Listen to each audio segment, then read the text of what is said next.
నమస్తే మిత్రులారా, నేను మిమ్మల్నిపల్లి నరసింహులు. మనం మాట్లాడుతున్న అంశం ప్రభుత్వ ఆసుపత్రి, టిమ్స్ ఆసుపత్రి రేపు సన్నత్ నగర్లో ఓపెనింగ్.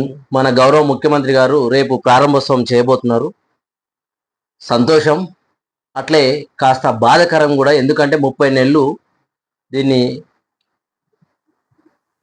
వర్క్ తొందర కంప్లీట్ చేయకపోవడం, ప్రజలకు, బీద ప్రజలకు తొందర అందుబాటులోకి తేకపోవడం బాధాకరం కూడా.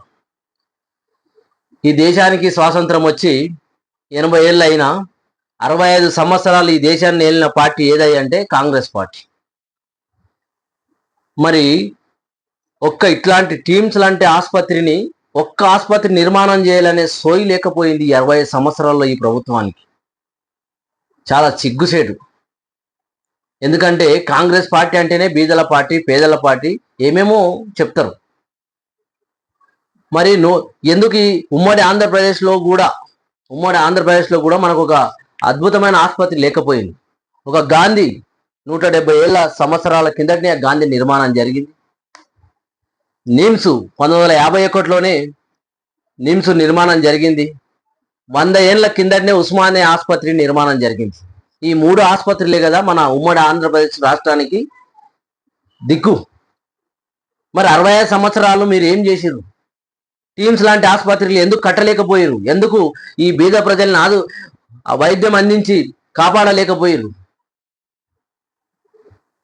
రేపు ఓపెనింగ్ పోతున్న ముఖ్యమంత్రి గారు రేపు సమాధానం చెప్పాలి. అక్కడ ఓపెనింగ్ నాడు మేము 65 సంవత్సరాలు చేయని పని కేసీఆర్ గారు చేసిండు, వారికి ప్రత్యేక ధన్యవాదాలని ఆ సభలో చెప్పాలి. నీ గొప్పతనం పెరుగుతుంది.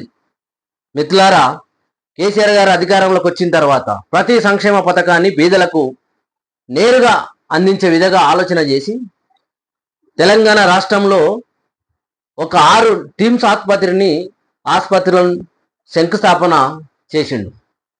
ఒకటి సన్నత్ నగర్, రేపు ఓపెనింగ్ చేయబోయే సన్నత్ నగర్, అల్వాల్, ఎల్బీ నగర్. అట్లాగే కరోనా వచ్చిన సమయంలో ఎమర్జెన్సీగా గచ్చిబౌలిలో 1500 పడకల టీమ్స్ ఆసుపత్రిని ఇమ్మీడియట్గా దాన్ని టేకప్ చేసింది. ఇట్లా రేపు ఒక్కొక్క ఆసుపత్రికి ఒక అద్భుతమైన టెక్నాలజీని ఉపయోగిస్తూ రేపు సన్నత్ నగర్లో 17 ఎకరాలలో ఈ ఆసుపత్రి నిర్మాణం జరిగింది.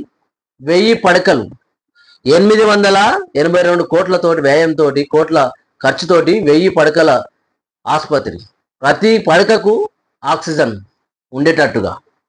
బీదవాడు ఆసుపత్రికి పోయి ప్రైవేట్ ఆసుపత్రి ఎట్లా ఒక అపోలోనో, ఒక కేరో, ఒక స్టారో కాకుండా అట్లాంటి ధీటుగా బీదవాడికి కూడా ట్రీట్మెంట్ జరగాలి, ఎట్లాంటి రూపాయి ఖర్చు లేకుండా అని చెప్పేసి హైదరాబాద్ నలుమూలల ఎక్కడి వాళ్ళు అక్కడ సిటీలో ఎంట్రీ కాకుండా, సిటీలో ఎంట్రీ అయితే మళ్ళీ ట్రాఫిక్ ఇబ్బంది, ఆ ప్రాణం పోతుంది అని చెప్పేసి ఎల్బీ నగర్, అల్వాల్, ఇటు సన్నత్ నగర్, అటు గచ్చిబౌలి, ఎక్కడి వాళ్ళకి అక్కడ సిటీ నలుమూలల అద్భుతమైన ప్రణాళికలు చేయడమే కాదు, శంకుస్థాపనలు చేయడమే కాదు.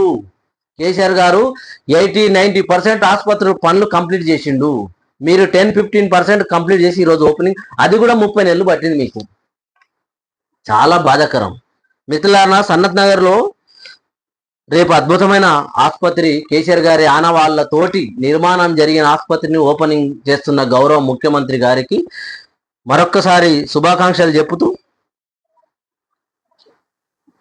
65 ఏళ్ళు ఈ కాంగ్రెస్ పార్టీ చేసిన మోసానికి ఎంతో మంది బీదలకు ఉచిత వైద్యం అందక చాలా వేలాది మంది ప్రాణాలు కోల్పోయారు. ఈ విషయాన్ని సభలో కూడా రేవంత్ రెడ్డి గారు చెప్పాలి, కేసీఆర్ గారి గొప్పతనాన్ని కూడా చెప్పాలి. మిత్రులారా, టీమ్స్ ఆసుపత్రి పురుడు పోసుకున్నది కేసీఆర్ గారి హయాంలో. బీదల పక్షపాతి, బీదలకు ఫ్రీగా కార్పొరేట్ హాస్పిటల్కు ధీటుగా ఉచిత వైద్యం అందించడానికి పురుడు పోసిన కేసీఆర్ గారికి మరొక్కసారి తెలంగాణ ఉద్యమకారుల తరపున మరొక్కసారి ధన్యవాదాలు చెప్తూ, నమస్తే. నేను మిమ్మల్నిపల్లి నరసింహులు.